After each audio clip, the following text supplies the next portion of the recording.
This program is rated PG. It contains themes and scenes which may not be suitable for very young audiences. Parental guidance is advised. Be advised that the views and opinions of the hosts and guests do not reflect those of the station.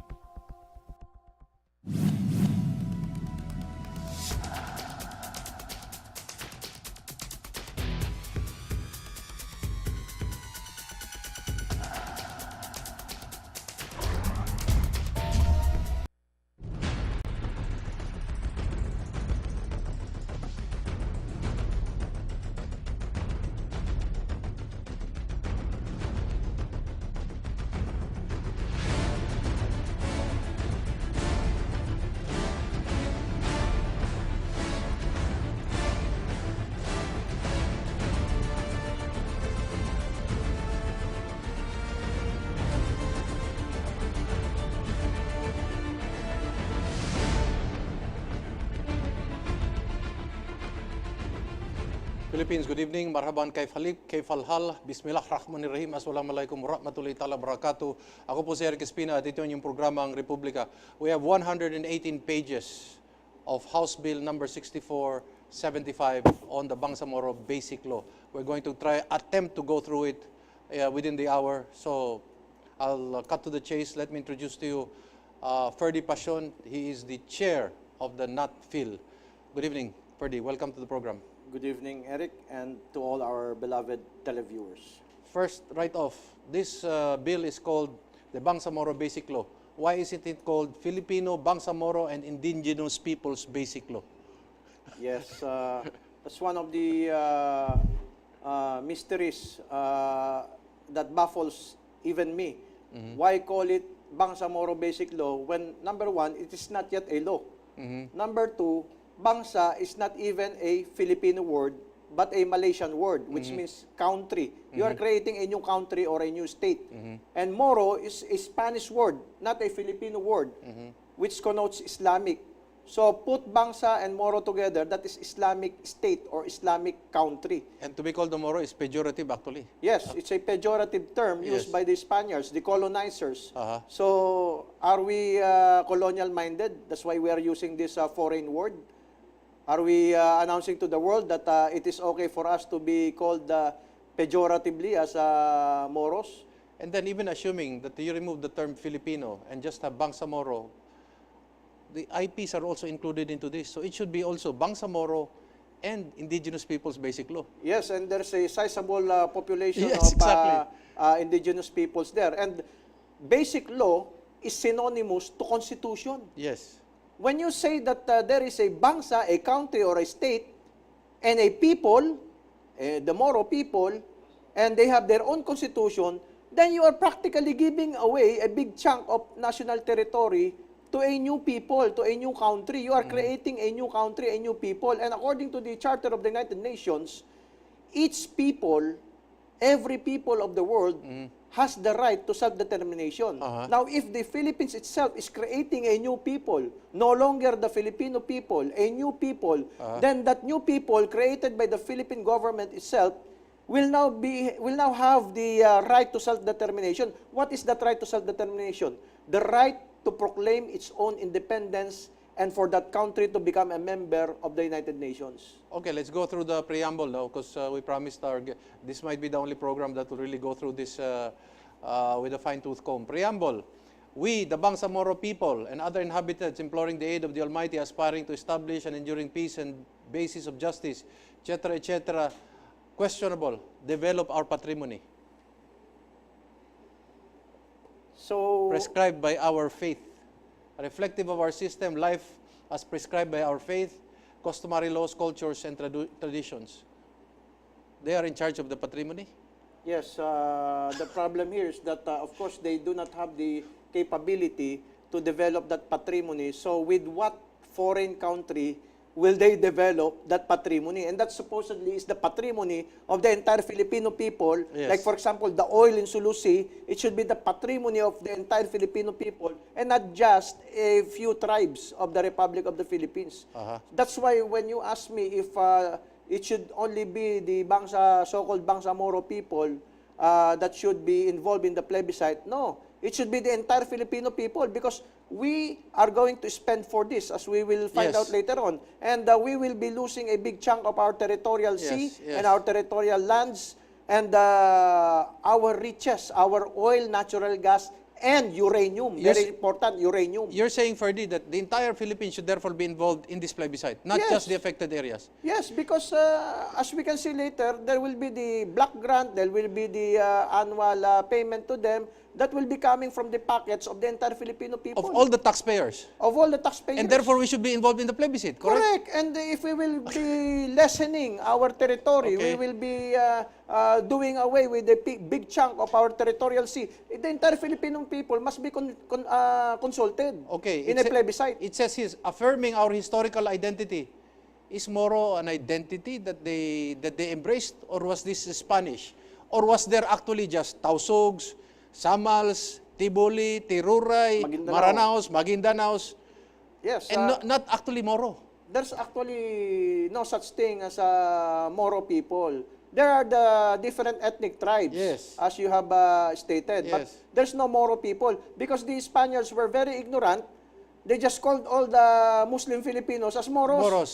When in fact, they are no different from the other Filipinos. If you can examine the blood of the Yes. so-called Bangsamoro and Yes. the ordinary Filipino, we are all the same. We belong to the same Malay race. It says he's affirming our distinct historical identity and birthright to our ancestral homeland and our right to self-determination, to chart our political future.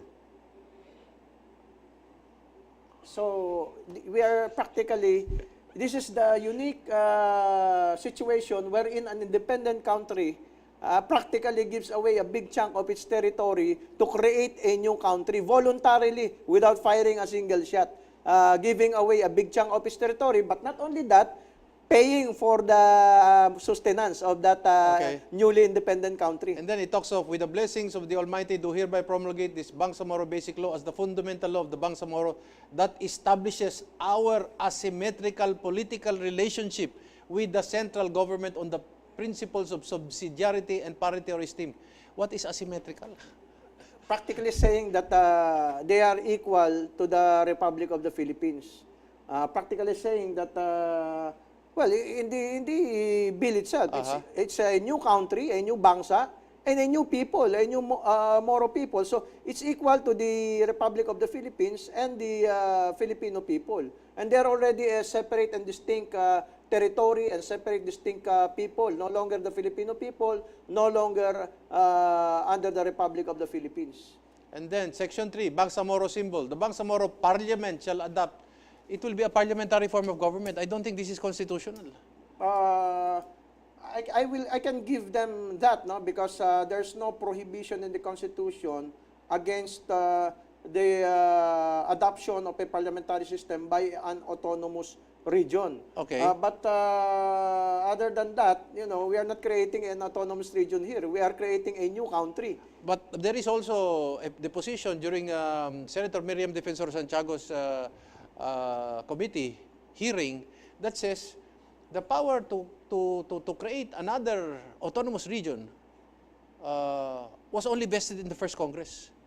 It is not vested in succeeding Congresses. In fact, it was already created, the autonomous region in Yes. Muslim Mindanao. And after that, you cannot create another one. Yes, you can only amend the Yes. existing law. Therefore, it becomes unconstitutional. That was what happened during the conference with the other justices of the Supreme Court during their when they were called in as resource persons. And the principle that should be followed here is that all inhabitants of that area must be consulted, not only the so-called Moro people, but also the indigenous peoples, Yes. the Christians, and in fact, as I have said, the entire Filipino people must be consulted. Okay. Definition of territory. This is Article 3. Territory refers to the land, mass, as well as the maritime, terrestrial, fluvial, and alluvial domains, and the aerial domain above it.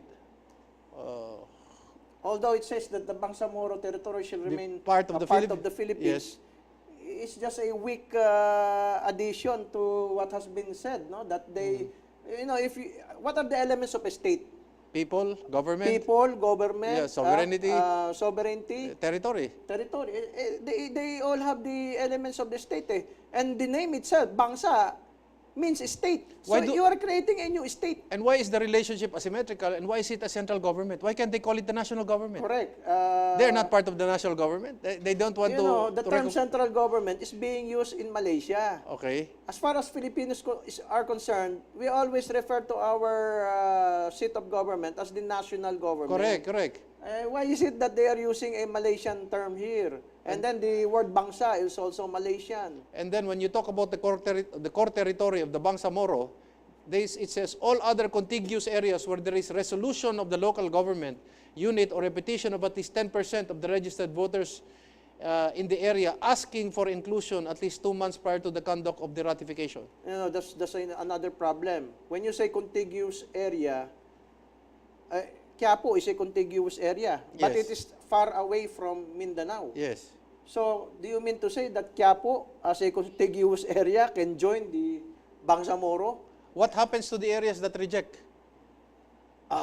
Yes, will they be part? Will they still be part of the? And later on, if you can see, it will grow and grow until the entire Philippines is already part of the Bangsamoro. And this is a new law that is being crafted. And yet, it presumes right away the present geographical area of the autonomous region in Muslim Mindanao is part of the core territory. Shouldn't there be a new plebiscite on the ARMM to make them to make them judge for themselves whether they want to be part of Yes, the Bangsamoro or not? That would be fair because this is a new law. New law, exactly. So there must be a new consultation. Yes. Now, inland waters, all inland waters such as lakes, rivers, river streams, systems and streams within the Bangsamoro shall be part of the Bangsamoro. The preservation and management thereof shall be under the jurisdiction of the Bangsamoro government. Yes, that's why you are actually divesting the Republic of the Philippines of its inherent powers. So we are surrendering our sovereignty to a new entity which is called Bangsamoro, to which we will pay as vassals to a master. We will be paying every year as long as, like for example, the 25-75, 25 will go to the national government, 75 will go to them, but the 25% will remain with them for 10 years. They will not be remitted to the national government. And then the block grant, the 4% of the net collections, it will go to them. So we will become like vassals, paying tribute to a master. So we have become a colony of a new country. And then under Section 15, for plebiscite, and this is the interesting part, Section 4, the limitation of the Bangsamoro, periodic, the term is periodic plebiscite. Then in short, what it's saying is every 5 years there will be periodic plebiscite after the ratification of the basic law. For a period of 25 years, a plebiscite shall be held in the cities, municipalities, and other geographic areas which are not able to join the Bangsamoro as a result of the plebiscite mentioned in the 3 preceding sections. In short, every 5 years for the next 25 years, there will be a plebiscite so that they can Increase in territory. increase in territory. Not only in territorial land, but also in territorial seas. Yes. Until there will come a time that the Republic of the Philippines will no longer be existing, and it will already be an entire republic of the Bangsamoro. Now, under Section 5, powers of the government, the Bangsamoro government may organize its own social security and pension systems alongside the central government, the social security and pension systems. Why can't they be part of SSS Correct. or GSIS? Why reinvent the wheel? Why? What is a quarantine? There is hereby created an office for quarantine services in the Bangsamoro. It shall cooperate and coordinate with its counterpart offices in central government. Why coordinate and why only cooperate and coordinate? That's why it's a total surrender of the powers of the Republic.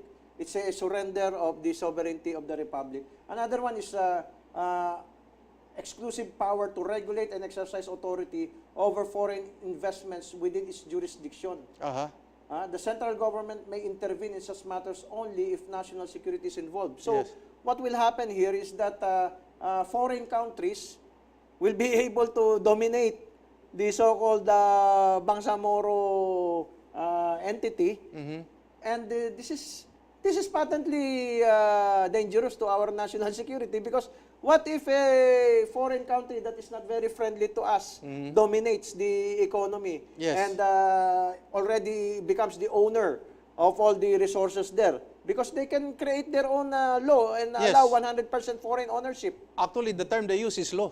They don't talk about a provincial ordinance. It is already a law Yes, and they have the power to create the laws to within co- the Bangsamoro and to- Parliament. Not only that, to amend national laws. Anyway, we're going to pause for a few reminders. When we come back, we'll look at, well, they're going to create a human rights agency also when Republica returns.